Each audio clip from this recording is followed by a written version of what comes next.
take advantage of now, like FaceTime or Skype for communication, we are already starting to use for medical purposes. We can do virtual visits. 2 years ago at the Cleveland Clinic, we did about 1,200 virtual visits, which were visits that patients did not have to come in for. They just How do you sign up for those? communicate you just with tell it. your doctor you want one? Well, now we have an app that you can get on your phone, and so there are different ways you can do it. We did 25,000 virtual visits in 2017. Okay, 2017, how many? 25,000. 25,000 Yeah. virtual visits. And that includes everything from Express Care Online, which you see commercials for when you watch the Super Bowl. It's an app you get on your smartphone, and you can basically order a visit. If you have a complaint for something that's simple that can be addressed, say a rash or sore throat or something along those lines, and you don't want to make an appointment, go into a doctor's office, go through the entire process of that visit, you can do a virtual visit with a physician that way. But we're also using it in our specialty areas. One of our orthopedic surgeons who specializes in shoulder reconstruction, there was a great case of a lady that had gone through multiple failed shoulder surgeries. She lived in North Carolina and finally got to Dr. Iannotti, who is one of the world-renowned shoulder specialists at the Cleveland Clinic. So she had surgery to fix her problem, but then all of her follow-up visits they did virtually. So she didn't have to keep coming back for these visits. She was able to, her husband held the cell phone, and she showed him the range of motion of her shoulder, showed her the bone incision from North Carolina to Cleveland. And that, I think, is a great example of how technology is going to be utilized in the future to make care better, make care more affordable, make care more practical for the way that we see patients and take care of people. Okay.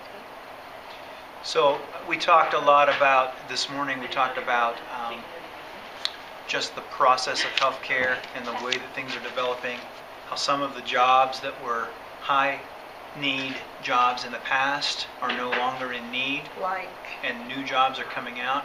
Well, give a couple examples of high need no longer needed. And well, medical records is a great example. We used to have a lot of people staffed in a medical records department because it took people to file, organize, move charts. Now we're paperless. We don't have paper charts. Everything's digital. It's on an electronic medical record. So people who used to work in medical records now are freed up to work in other areas. So they may be patient service advocates, or they may be working in, an example would be, maybe they went back and did some additional training and became a medical assistant, or they worked in patient care areas. In the same way, because of the way that healthcare is changing, and primary care in particular, it's not just the doctor and the nurse and the receptionist working out of the doctor's office. We have entire teams of people that help care for people. We have patient care coordinators, social workers, clinical pharmacists that work with us in our teams to try to organize and develop care for patients in a way that we never used to. And in doing so, not only improve the quality of the care people get, but also deliver more affordable care, because we are reducing a lot of the cost that goes in when patients don't have medical conditions under control. So if we have a care coordinator and a pharmacist working with you, if you're diabetic and your blood sugars aren't in as good of control, they may help you to keep your blood sugars regulated better so that you don't end up in the ER and end up in the hospital, keep you out of the hospital altogether, and therefore lower the cost of care for you as a patient. And at the same time, organize ways to, I'm talking too fast, sorry. Organize ways to keep up on preventive health. So rather than, I go in and I see my doctor, but all we deal with is the problem I have right now. We don't ever get a chance to talk about prevention because it takes a lot of time. Now you have a care team that may help you with making sure you're up to date on your immunizations, you're up to date on your cancer screenings, mammogram, colonoscopy, that helps to intercept disease before it becomes more complicated. People that work in different areas so that you have an opportunity not just to see what maybe a physician does or a nurse does, but also what a radiology technician does or a respiratory therapist does. We want you to be interactive. We want you to ask questions. If you see something that is interesting to you or you have something that's burning on your mind, ask. This is really for you. We want this to be as helpful as possible. So I assume everyone in here has some interest in the healthcare profession, right? Anybody not at all interested? They just wanted a free day out of school? So there are so many different areas for opportunity in healthcare. It's almost endless. I was just talking about the Cleveland Clinic is an international company. We have about 53,000 employees. We have people all over the world. And we employ all different areas, from finance managers to construction managers to police and safety officers. All different areas, not just doctors and nurses and that. So you're going to see all different kinds of things today. On your lap here now, you have a paper that will show you what group you are in. At the top left, it tells you group 1, 2, 3, or 4. And then it's going to give you a little itinerary of how we're going to rotate through today. So, group 1. Anybody with group 1? I'm going to go with Jennifer.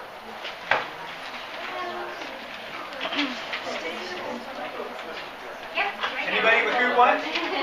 Matt Tester is a podiatrist. How are you doing? So, we're going to talk a little bit about what we do. Anyone here interested in musculoskeletal medicine? Orthopedics, sports medicine, physical therapy assistant, podiatry, radiology, CT, MRI, anything like that? Yeah? Okay. So we have a couple people that are interested. Great. And the rest of you just have to put up with this for 15 minutes. So, Brendan? Okay, I'm Brendan. So what I do is general x-ray, and I also do low density. For radiology, there's about 24 different schools in Ohio that offer a degree for radiology.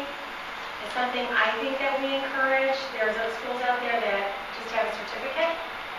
Most places want a degree to see. You can always go back to school to further your education if you want to advance in medicine or radiology or anything like that. We do anything from pediatrics, which is our little kids, up to our grandmas and grandpas, our geriatrics, and everybody in between. So we never do anything the same. We always have everything's always different. And it's fun, it's enjoyable, you're usually very busy. Big difference between clinical setting and a hospital setting versus we mostly have walkie-talkie patients versus people who are bedridden or something like that, where you have to work a little bit maybe harder to deal with them or x-ray them or whatever the case may be. Injury in your sport, you may come and see me in the office. You may be referred by your primary care doctor, you might have gone to the ER, whatever. I see you, I evaluate you, I may need an x-ray of your ankle, so I'll send you down to Brendan and she'll do an x-ray of the ankle, the electronic record that we all share. I get the image almost immediately, so I can look at it on the computer, look at it with you, check you out. I may feel that your condition is in need of additional treatment. So I may send you to Brent, or I may send you to Dr. Testrate, based on the issues that you have. If I feel like it's maybe something that requires a surgical consultation, Dr. Testrate sees you. If Brent needs to see you for physical therapy, we go there. But I'll let Brent talk a little bit about PT. In physical therapy, there's basically 2 career paths you can take. You can become a physical therapist or a physical therapist assistant. A physical therapist assistant is a 2-year associate's degree, whereas if you want to be a physical therapist, that is a 7-year degree that is, you graduate with what's called an entry-level doctorate. So you'll have a DPT initial after your name. It's not a physician, it's not an MD, a DO, or a PhD, but it is the therapy world's highest level. The biggest difference is that the physical therapist and the assistant both do treatments, whereas the assistant cannot do the evaluation. And these are all legal things, not that they're not qualified, but legally an assistant is not allowed to do an evaluation. They don't interpret orders from the doctor. When we do an evaluation as a therapist, we always look at the radiology reports. So gathering all of that information and setting up a treatment plan is what differentiates a therapist from a therapist assistant. Both will do the treatments. We collaborate here. Like if I do your evaluation, we'll spend an hour or so back in the room and we'll take a bunch of measurements of your range of motion, we'll measure your strength, we'll see where it hurts, try and figure out what structures are involved, and combine that with all the information we have from the other physicians and departments that refer to us. And then therapy and you find out that it's just not getting better. Maybe there's a problem there that isn't going to get better with non-surgical management. So then I may send you to Dr. Testrick. So Dr. Testrick's a podiatrist. So I'm a podiatrist, and when I was in your guys' grades, I'm guessing 9th through 12th, correct? I didn't know what a podiatrist was. I knew I wanted to be some form of medicine. It was my football coach that got me interested in podiatry. We'd go on road trips for football games, and I'd say, hey, what are you doing back there? He's studying for his podiatry. Podiatry is a foot name, and many times it falls under the orthopedic section of many hospitals. But there's different types of podiatry. You may have a wart, you may have an ingrown toenail, so you'll go to a podiatrist and will take care of it. Or you may have some musculoskeletal problem that needs to be addressed. It's not getting better with surgical. Maybe it's a broken bone or a tendon that tore, and it needs to be realigned. And so that's where we come into play. And what Dr. Davis will echo upon is that we all fall under making you better, whether it's with rehab, using various studies to do, figure out what's broken, how we can fix it, using rehab. So we all work together to get you better. It comes down in cuts, and this is how we divide the colon. And we can cut out 2 sections of colon, say if somebody does have colon cancer, pull it out through this port or make it a little wider, and then either staple the colon back together internally or externally. That trocar there is the one that our operating instruments go through. They're generally about 5 millimeters in diameter, the size of a pencil. Anyone know what this machine is here? Anyone know the name of this? Be closer to it. Ultrasound. It's an ultrasound machine, yes. Very good. So this is a nice, Come in through the non-invasive door, please, way guys. of Come on. looking into people. Come on, please. Thank you. Thank you. Go ahead, we're closed. Thank you. Awesome. So you can see. See if I have a- Don't bother me. You got to see. I mean, that's how you learn. This is pretty cool. You can see the different layers. So see this right there?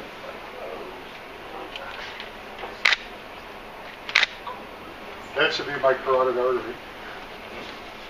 This should be a vein right there. If I push in, it'll collapse. If I take a deep breath in, or Valsalva, it stretches. So let's say someone comes in shock, or they need a certain special IV called a central line.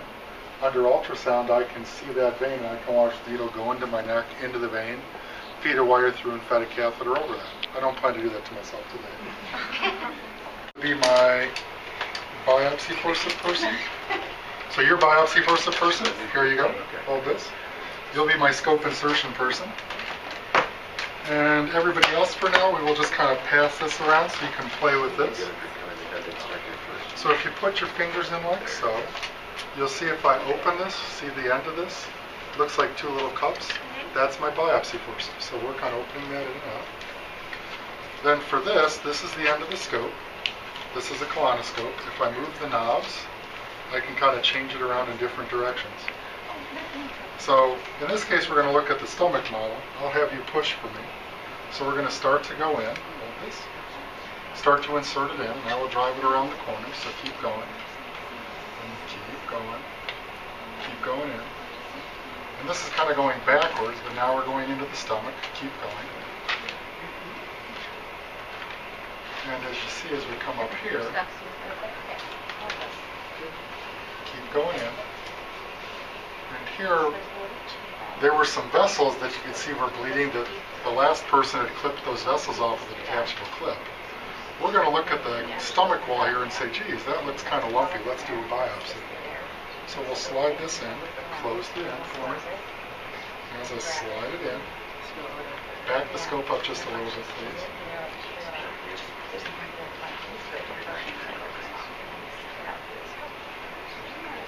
Come in just a little bit with the scope.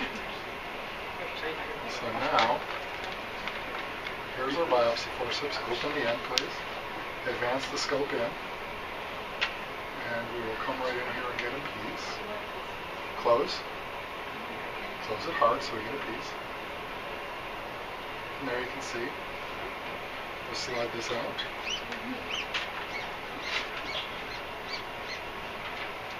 You open the end.